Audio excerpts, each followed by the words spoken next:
mon invité aujourd'hui est Tugdual Derville, le délégué général d'Alliance Vita. Bonjour Tugdual Derville. Bonjour Marcel Wilde. Merci d'être là. Vous êtes une voix qui compte sur toutes les questions touchant à la bioéthique. J'ai lu dans un portrait assez récent de vous que vous auriez aimé être entomologiste et que vous avez délaissé une carrière de chef d'entreprise et tout ça pour se lancer dans l'aide aux plus faibles. C'est un saint? L'entomologie, oui, ça continue de me passionner. Chef d'entreprise, je crois que l'entreprise n'aurait pas forcément été très heureuse. Je crois que je suis dans ma voie. Et accomplir sa voie, c'est pour chacun d'entre nous. J'espère une voie de sainteté, mais j'en suis bien loin, heureusement. Alors, cette première approche des plus faibles, c'est le handicap. Vous avez fondé à l'âge de 24 ans l'association À Bras Ouverts pour organiser l'accueil en séjour de vacances des adolescents porteurs d'un handicap mental. Tout ça est raconté dans un livre qui s'appelle L'aventure à bras ouverts. Un voyage en humanité. C'est vrai que j'ai fait une rencontre quand j'avais 20 ans qui a complètement transformé ma vie et je pense que ça a été au fond, je le dis maintenant, une sorte d'école anthropologique. Le plus fragile, c'est ce petit garçon que j'ai rencontré et qui ne parlait qu'avec les yeux, m'a comme éclairé sur la dignité immense d'un être humain, quelles que soient ses capacités. Et j'ai éprouvé un tel bonheur à partager 5 jours de mon temps avec ce petit garçon que j'ai voulu ensuite en rencontrer d'autres et finalement fonder une association pour les accompagner, leur offrir de l'amitié. Et c'était autant pour mon propre bonheur que pour, bien sûr, la consolation que ça pouvait donner à ses enfants, à leurs parents. Et petit à petit, il y a maintenant 15 000 accompagnateurs qui sont partis à bras ouverts depuis l'origine. Et toujours une joie très simple, alors qu'il y a quand même beaucoup de souffrances liées au handicap, que je ne vais pas nier, mais une joie assez simple qui est liée à cette amitié, ce partage de temps avec eux. Alors vous avez poursuivi votre action vers les plus fragiles par un effet un peu papillon, ça va plaire à l'entomologiste. Vous évoquez dans votre livre, là, L'aventure à bras ouverts, le désir, je vous cite, d'une plus grande radicalité d'engagement. Radicalité d'engagement. Et est-ce que cette radicalité d'engagement, elle vous a amené à devenir le porte-parole, un des porte-paroles, mais un des plus connus porte-parole de la Manif pour tous, c'était il y a déjà 5 ans, en 2013. Mais à l'époque, ma radicalité d'engagement, c'était de me dire, je ne peux pas avoir le souci dans le cœur du respect des plus fragiles, je ne passe pas du temps avec ces plus fragiles pour leur partager du temps, les aider, les accompagner. Je me suis dit, il y aurait une contradiction à dire respect de la vie si moi-même je ne travaille pas au respect de la personne la plus vulnérable, et les personnes porteuses de handicap sont sans doute les plus vulnérables dans notre pays. Et après, assez naturellement, je me suis engagé pour le respect de la vie au sein d'Alliance Vita, et puis finalement, ça n'a pas changé grand-chose de me retrouver, plus exposé médiatiquement, mais j'aime bien dans le mot radicalité la notion d'enracinement, c'est-à-dire de pouvoir déployer notre ramure, nos propos, nos slogans d'une certaine manière, les développer à mesure qu'on va chercher très profondément à la source de l'humanité cette réalité de l'être humain, c'est-à-dire la beauté, la fragilité de l'humanité, le caractère éminemment digne de tout être humain. Et vous voyez, c'est ce double mouvement d'enracinement, oui, nous permet une forme de radicalité qui n'est plus idéologie superficielle. Et je crois que le respect de la vie est entré dans ma vie de manière plus forte lorsque j'ai éprouvé du rejet pour certains de mes amis porteurs de handicap. Vous voyez, quand je me suis dit c'est trop, mais comment est-ce qu'on va faire? Comment est-ce que cette vie va pouvoir être accompagnée? Et là, c'est passé de la tête, de l'idéologie, au cœur, aux tripes. Parce que ce respect de toute vie, ça me traverse, ça me dépasse. On a du mal à respecter les uns et les autres, et notamment, on a toujours des catégories de personnes qu'on risque de mépriser. Et je me dis, c'est un travail personnel autant qu'une annonce ou qu'une revendication que j'assume, bien sûr, en ce qui concerne le grand mouvement social qui s'est opposé au mariage et à l'adoption pour personnes de même sexe. Comment on peut passer de la notion de respect de la vie à ce que d'aucuns ont considéré comme une atteinte au respect de la vie des homosexuels? Ah oui, mais au fond, parce que moi j'aime bien l'allégorie de l'œuf. Vous voyez, l'œuf, il y a un petit, on peut supposer s'il est fécondé, un petit embryon, et après il y a du jaune autour, et puis du blanc, et puis une membrane, et la coquille. Voilà, la vie a besoin de conditions de vie, les meilleures conditions possibles pour épanouir la vie. Et il se trouve que c'est un principe pour moi d'écologie humaine, la parité homme-femme dans l'engendrement est à la base de toutes nos histoires personnelles généalogiques. Priver délibérément une partie de l'humanité de cette altérité homme-femme, notamment priver des enfants endeuillés par une séparation avec leur père ou leur mère, des enfants à adopter qui ont déjà vécu un traumatisme, leur dire non, toi tu auras 2 papas ou 2 mamans, pour moi c'est un déni d'écologie humaine, un déni de droit fondamental, parce que cette vie a besoin des conditions optimales pour s'épanouir le mieux possible, même s'il n'y a pas de famille parfaite. Vous êtes toujours porte-parole de la Manif pour tous? Non, pas actuellement, non, là je suis délégué général d'Alliance Vita. La Manif pour tous est une structure indépendante et on a des relations bien sûr d'amitié, d'échange régulier. C'est un engagement qui a concerné des millions de personnes dans la rue. Est-ce que cet engagement, 5 ans plus tard, vous le regrettez? J'ai lu, par exemple, dans le Figaro, que vous aviez été souvent agressé, que vous l'êtes encore pour cet engagement-là. Est-ce que finalement, vous le regrettez? Ah non, pas du tout. Non, non, aucunement. J'assume pleinement. Nous étions avec de très courageux porte-parole concernés eux-mêmes par l'homosexualité, qui ont été très largement censurés, malheureusement, médiatiquement. Ils avaient le courage de dire, c'est pas parce que nous avons cette orientation que nous sommes pour priver un enfant soit de sa mère, soit de son père. Bien sûr, le système de dénigrement a posteriori du mouvement social a joué à plein comme souvent, mais ce serait très grave d'avoir honte de ce qui s'est dit, de ce qui s'est passé. Je rappelle aussi que c'est un mouvement qui a été extrêmement paisible. Il n'y a pas une voiture brûlée, pas une vitrine cassée, pas une personne blessée. C'est quand même stupéfiant pour la taille de ce mouvement.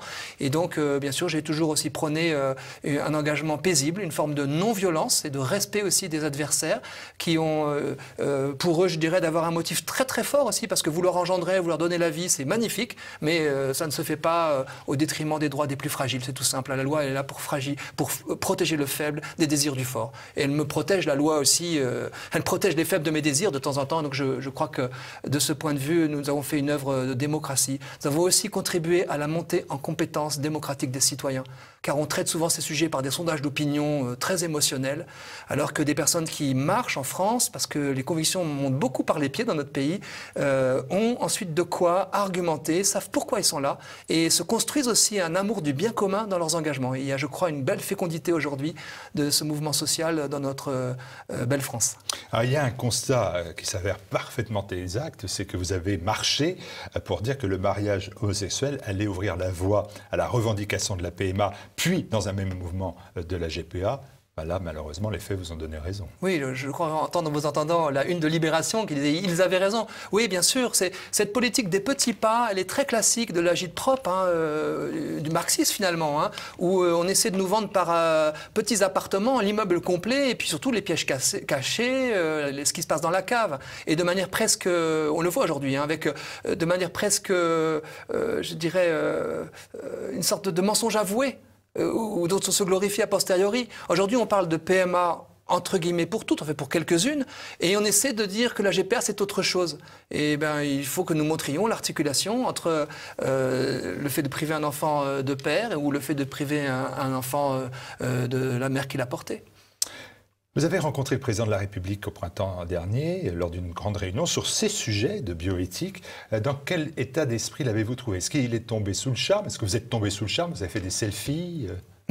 J'ai été, c'est un dîner sous les ors de l'Élysée, donc voilà, c'est un événement, mais j'ai été sensible à ne pas me laisser, je dirais, bousculer parce que je me souviens même plus du menu pour tout vous dire, parce que j'étais concentré sur ce qui allait se dire.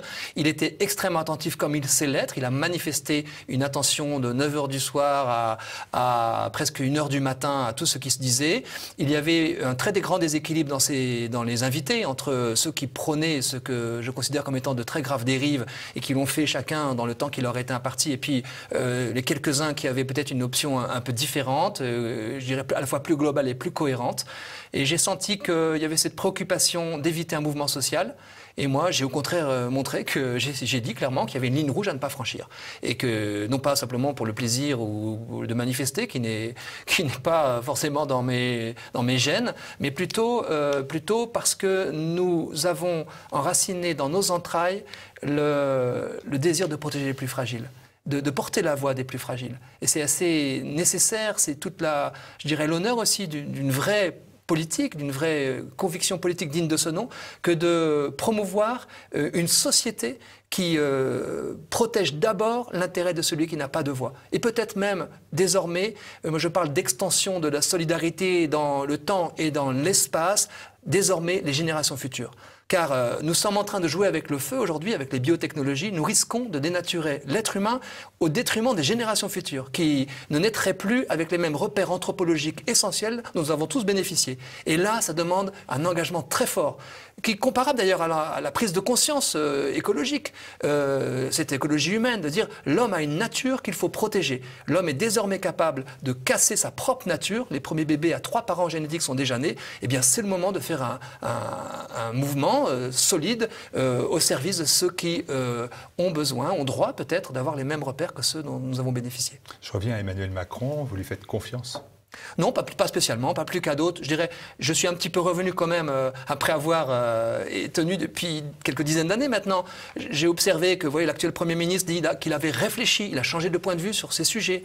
Et donc, j'ai noté aussi que le président de la République écoute avec beaucoup d'attention, mais c'est lui qui tranche. Donc, je ne lui fais pas confiance, mais je lui dis, je le lui ai dit d'ailleurs, hein, clairement, et à la fois par voie de presse et aussi directement, c'est lui qui a les clés de décider si oui ou non il veut un mouvement social, une confrontation sociétale, comme on dit, dans notre pays. Est-ce que la France peut s'offrir ce luxe aujourd'hui, alors que nous sommes confrontés à bien d'autres sujets majeurs sur l'identité de notre pays, sur la sécurité, sur le terrorisme, sur le logement, sur l'emploi, etc. J'en passe et encore d'autres. Est-ce que véritablement c'est le moment de voir s'affronter les Français sur un sujet qui en fait est revendiqué par très peu de personnes, alors qu'il est effectivement majeur pour l'avenir de notre société? Dites-moi, vous lui avez quand même pas déclaré ce que vous avez dit un jour. Il m'arrive de me dire que je ne sers à rien. Ah oui, mais ça m'arrive parce que... C'est pas très mobilisateur. Oui, ben je me le dis parfois parce que j'ai des scrupules et en me disant mais quel est le résultat, la fécondité de nos actions.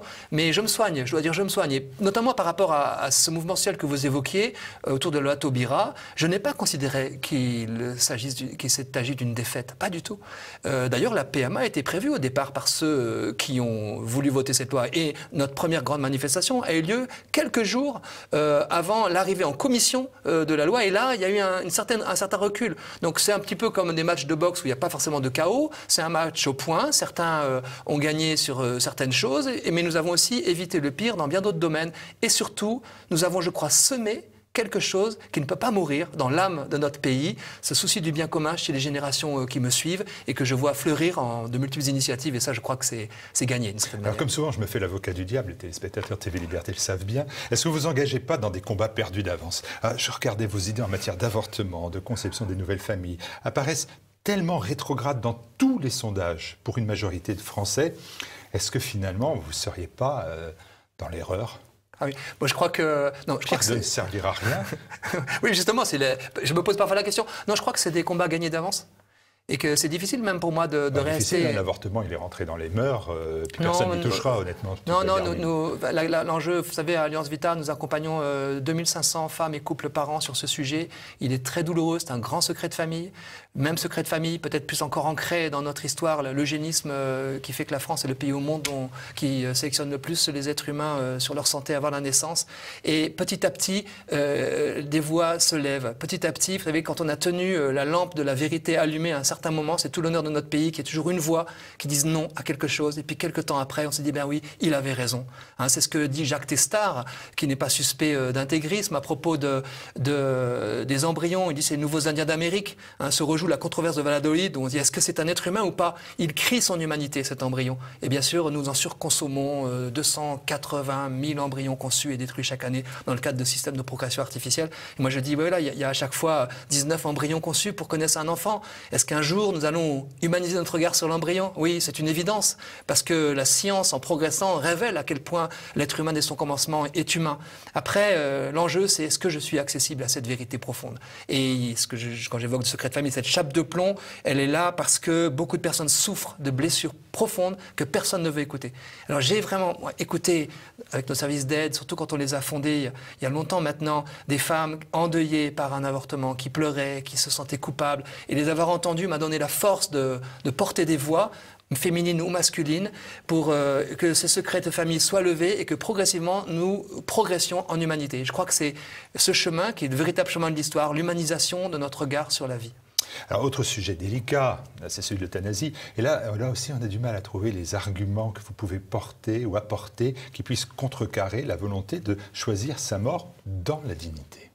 Vous l'avez, le mot qui tue, si j'ose dire, ce mot de dignité qui laisse entendre qu'on l'aurait perdu lorsqu'on est dépendant. C'est vrai que, vous savez, j'ai été confronté récemment à Jackie Jankel chez Hanouna, c'était notre style d'émission, et j'ai trouvé cette femme fragile, et on a discuté en off après le plateau de manière très personnelle, et j'ai vu à quel point cette demande, elle demande, alors qu'elle est en bonne santé, ou relativement en bonne santé, disons, d'avoir un suicide assisté en Suisse, voilà. Et en discutant avec elle, on avait une humanité commune. Simplement, ce qui lui manquait peut-être, c'est l'expérience que la grande vulnérabilité n'enlevait rien de notre dignité. J'ai pu lui parler de la mort de mon père, que j'ai accompagné avec le reste de ma famille. Quand il était couché, les relations avec lui n'étaient, je dirais, presque encore plus riches que lorsqu'il était debout. Il nous a donné une leçon de faiblesse, d'une certaine manière. Alors que j'ai entendu la sœur de Lionel Jospin, qui parlait du suicide de sa mère, dire que sa mère lui avait donné une leçon de force. Et donc là, effectivement, il y a un choix de société qui se joue. Et c'est absolument essentiel que notre société, et pour l'instant la France le choisit, la France pour l'instant dit non à l'euthanasie, choisisse de mettre les personnes les plus fragiles au cœur de notre société, plutôt que de dire qu'elles sont devenues inutiles, trop coûteuses, et de s'en débarrasser, ce qui est un choix de civilisation qui ferait de chacun d'entre nous une victime potentielle. C'est pour ça que vous publiez un guide pratique, Alliance Vita, pour aider à préparer sa fin de vie, à rédiger, je cite, ses propres directives anticipées. Et vous avez ajouté dans le respect de l'éthique médicale. Mais pourquoi un tel guide? D'abord parce qu'il existe des directives anticipées légalement, avec désignation possible d'une personne de confiance. Si vous êtes hospitalisé, on va tout de suite vous demander si vous l'avez désigné, si vous l'avez rédigé, autant qu'elle le soit bien faite, qu'elle récuse bien cet acharnement thérapeutique dont personne ne veut, et cette euthanasie, les deux faces d'une même médaille de toute puissance. Et donc ce guide, nous l'avons édité, ainsi qu'une petite vidéo pédagogique pour dire aux Français, saisissez-vous de ces possibilités, sans jamais couper la relation de confiance entre le soignant et le soigné. Car l'idée de protocoliser la fin de vie est catastrophique. Ça serait l'idée de décider pour après-demain de ce que peut-être je ne voudrais plus quand je serai étendu, couché, dépendant. On a remarqué dans notre service d'aide SOS fin de vie qu'une personne n'a pas forcément le même avis quand elle est dépendante que lorsqu'elle ne l'était pas. Et donc nous nous saisissons bien sûr de toutes les lois en vigueur pour essayer de proposer des outils pour que ce soit des lois qui servent la vie plutôt que des lois utilisées par des lobbies, notamment celui de l'euthanasie. Ah, vous prenez une révolution de l'écologie humaine, le temps de l'homme pour une révolution de l'écologie humaine, c'est chez Plomb. Votre grande peur, c'est que l'humanité s'engouffre, vous dites, dans la promesse du transhumanisme. Est-ce que vous rejoignez d'ailleurs Laurent Alexandre dans La guerre des intelligences, où il écrit intelligence artificielle versus intelligence humaine? J'ai été opposé publiquement à Laurent. Radicalité, lui. Oui, j'ai été opposé à Laurent Alexandre dans certains débats. Il m'a clairement dit, je le cite, nous créerons l'âme dans le silicium. Donc le parti pris qu'il exprime, et j'ai discuté même personnellement avec lui, amicalement, est un parti pris matérialiste. L'homme n'est que la résultante, à ses yeux, d'équations biochimiques complexes, mais qui seront un jour dépassées par sa technique. Et j'ai une posture radicalement différente, mais c'est celle de la raison ouverte à la transcendance. Il y a dans chaque personne un mystère. Certains vendent la singularité, c'est-à-dire le futur cyborg, l'organisme cybernétique qui viendrait nous dire « vous n'êtes plus que des sous-hommes ». C'est le risque de la pensée transhumaniste qui pense que l'homme doit être dépassé par plus grand que lui. Et moi, je parle de la singularité de chacun de nos visages, unique, irremplaçable, et notamment des plus fragiles. Et le mystère de la personne humaine, qui est une personne qui porte des dimensions majeures, non seulement physiques, psychologiques, intellectuelles et relationnelles, mais aussi spirituelles. Donc l'amputation de la dimension spirituelle par le matérialisme, je dirais, dogmatique, qui est un obscurantisme, est extrêmement dangereux, cette amputation, pour l'homme, car ça fait de nous, finalement, des animaux comme les autres, et on voit comment ça peut quand je tourner. prends un cas très simple, très facile, pas philosophique, quand un homme qui ne voyait pas retrouve la vue, recouvre la vue, grâce à l'intelligence artificielle, ça c'est de l'écologie humaine aussi. Tout à fait. Ah oui, non, mais vive la science, vive le progrès. Il faudrait toujours commencer par cette ode au progrès scientifique. Mais science sans conscience n'est que ruine de l'âme, c'est tout simple. C'est-à-dire une science, une innovation n'est pas un bien en soi. Voilà, l'innovation ne rime pas avec bien. Ça dépend de l'usage qu'on en fait. Et donc il ne faut surtout pas confondre le faisable avec le bien. Et toujours évaluer éthiquement si l'usage de telle ou telle technique va servir au bien de l'homme ou pas. Si on ne le fait pas, on risque d'aboutir à une toute-puissance. C'est la toute-puissance des scientistes, au fond, qui disent que la science comporte en elle-même sa dimension éthique et qu'il ne faut surtout pas la réguler. Le résultat, c'est qu'on risque de se faire exploser la planète, d'abîmer la biosphère et détruire même l'humanité s'il n'y a pas cette réflexion éthique. Alors, dans toujours le temps de l'homme, vous prenez le retour au réel, et là, je vous cite, il faut un homme sexué, enraciné, corps et âme. Et je me suis dit, alors là, on n'est pas dans l'homme augmenté, on est dans le surhomme. Ah oui, non, c'est sexué. Vous voulez dire... Je vous cite, je vous cite, il me faut l'homme fragile, sexué, enraciné, corps et âme. C'est l'homme que vous cherchez à retrouver. Ben, je pense un peu à la... Si vous l'avez perdu. Non, mais je pense un peu à l'homme de la grande philosophe Simone Veil, qui parlait de cet enracinement. Je ne peux exprimer ma liberté qu'à partir de mes enracinements biologiques, spirituels, géographiques, culturels, la nation d'où je viens, la langue que j'ai apprise. Voilà ce qui me permet d'être libre. L'idée d'un homme autonome qui se ferait tout seul, des atomes qui auraient à conquérir une liberté en se coupant de toutes leurs racines, non, ça c'est une société déshumanisée. Et effectivement, je pense qu'à partir notamment de l'altérité sexuelle, de l'engagement, de la fidélité sexuelle même, je dirais, se dessine une société qui n'est plus la société liquide décrite par le philosophe, le sociologue Zygmunt Bauman, qui a montré à quel point cette société liquide, vous voyez, c'est des êtres humains qui se prennent et se déprennent sans jamais s'engager. Mais ça, c'est pas ça l'humanité. Nous sommes des êtres sociaux. J'ai besoin d'autrui pour boire un verre d'eau fraîche, pour être soigné, pour qu'on m'accueille quand je nais, pour qu'on me tienne la main quand je meurs. Et cette société d'enracinement, c'est un tissu qui se construit dans nos interrelations. Et là où il est déchiré, là où il y a de la souffrance, rapplique comme des globules blancs ces artisans d'écologie humaine qui vont recréer ce tissu. Donc il y a deux façons de voir le monde. Soit un tissu d'êtres humains interreliés et fondé notamment sur l'engagement, et l'engagement sexuel entre un homme et une femme, c'est absolument majeur pour construire la société. Soit des individus autonomes, c'est la société libertaire, de l'individualisme intégral et qui court à sa perte parce que les plus fragiles en font les frais et nous le sommes tous un jour ou l'autre. Mais vous savez bien, quand on parle d'enracinement, on se dit, bon, ben voilà, l'enracinement, c'est Simone Veil, c'est Barrès. Mais Barrès, c'est intéressant parce que Barrès, c'est les déracinés. Puis c'est aussi l'homme qui va construire un concept historique politique, scène et doctrine du nationalisme. Et vous ne franchissez pas ce pas de rejoindre la politique. Vous parlez d'enracinement. Les politiques parleront d'identité. Vous n'avez pas cette volonté de franchir, de dire après tout, je quitte Alliance Vita et je porte sur la place publique mes idées et j'essaie de les faire gagner par les voies de l'élection. Oui, peut-être que je pense que j'assume une dimension politique dans mon travail, au sens noble du terme, sans mépriser aucunement la dynamique partisane. Nous ne nous inscrivons pas dans cette dynamique. Et ça me donne, je crois, aujourd'hui, du fait du système politique actuel, le sens du temps long. Vous voyez, les convictions que je porte, eh bien, on les porte année après année. Et j'aime bien les formules de Václav Benda, le dissident tchécoslovaque, communiste, du communisme tchécoslovaque plutôt, catholique, qui disait, Benda, il faut occuper toutes les sphères de pouvoir que l'État totalitaire laisse vacantes pour y instaurer ce que son ami Václav Havel appelait la vie dans la vérité.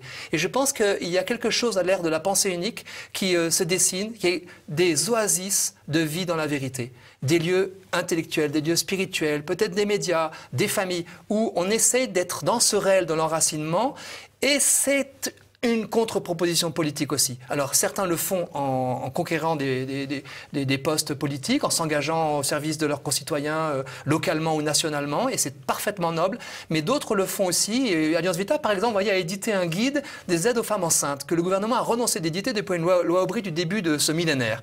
Eh bien, nous l'éditons en centaines de mille exemplaires, nous le diffusons, les services sociaux des grandes villes le diffusent, parce que ça n'existe pas. Vous voyez, quand la politique est défaillante, eh bien que des personnes de terrain prennent le relais sans forcément passer par la case élection, pourquoi pas? Mais bien sûr, je suis d'accord pour dire que, ultimement, le pouvoir politique, je le vois bien en étant confronté à des élus, est majeur et clé et qu'il faut qu'il y ait un retournement. Peut-être simplement, je réfléchis en même temps que je vous le dis, mais le retournement culturel est peut-être premier par rapport à un retournement politique.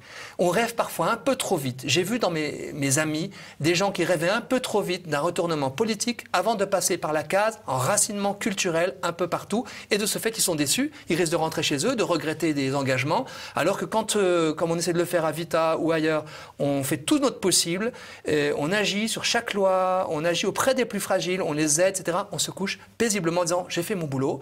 Et puis petit à petit, la société se vivifie parce que, comme le disait encore Benda, la vie est plus forte que la mort et la vérité est plus forte que le mensonge. Donc à l'arrivée, la vie gagne toujours. La vie dans cette écologie humaine, avec 2 autres ouvrages que je veux citer rapidement, malheureusement. La société de bien commun, révéler l'humanité, combattre l'inhumanité.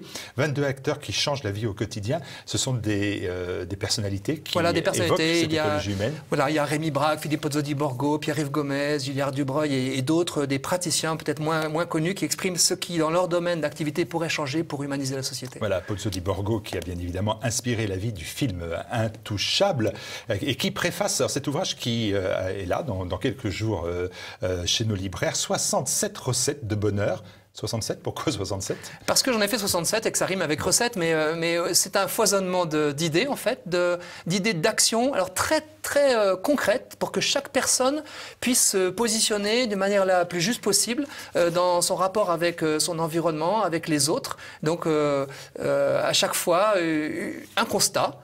Par exemple, de la solitude des personnes âgées. Qu'est-ce qu'on peut faire concrètement? Qu'est-ce qu'on peut faire à son niveau, à sa hauteur? Plutôt que de déplorer, ce qui est un peu une tendance actuelle liée aussi à la façon dont l'actualité nous tombe dessus, peut-être d'agir, d'agir dans la boussole de l'écologie humaine qui est tout l'homme et tous les hommes, sans en exclure aucun. Et alors, la société se construit aussi parce que je pense, vous savez, autant le centre peut être sclérosé par des systèmes qui finalement se verrouillent ou s'auto-alimentent, autant à la périphérie, il y a une fécondité, un foisonnement d'initiatives. Et je pense que si on les encourage, et la société finit par se revivifier, se régénérer. Voilà, 67 recettes de bonheur, 67 recettes de Tugdual Derville pour nous redonner le goût du bonheur entre la Toussaint et les fêtes de Noël. Eh bien, écoutez, c'est l'ouvrage indispensable et c'est aux éditions Emmanuel. Merci beaucoup, Tugdual Derville. Merci beaucoup à vous.